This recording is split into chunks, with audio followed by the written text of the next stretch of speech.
ناظرین، لا کے ایک پروفیسر نے ایک شرارتی طالب علم سے سوال پوچھا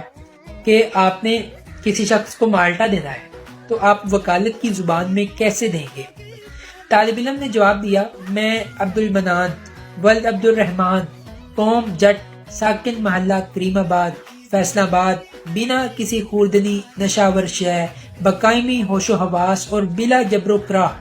اس پھل کو جو مالٹا کہلاتا ہے اور جس پر میں پورے مالکانہ حقوق رکھتا ہوں، اس کو چھلکے، رس، گودے اور بیج سمیت محمد اکرم ولد محمد اسلم، قوم راجپوت، سکنہ کریم آباد،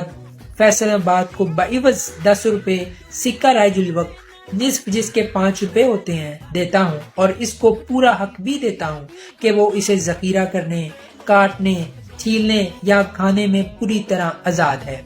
اس کو کسی بھی دوسرے شخص کو یہ پھل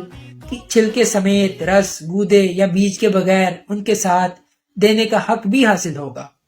میں حلفیہ اعلان کرتا ہوں کہ آج سے پہلے اس مالٹے سے متعلق کسی بھی طرح کے مناقشے، جھگڑے یا کسی بھی چیز کی پوری ذمہ داری میری ہے۔ آج کے بعد اس مالٹے سے میرا کوئی تعلق نہیں رہ جائے گا۔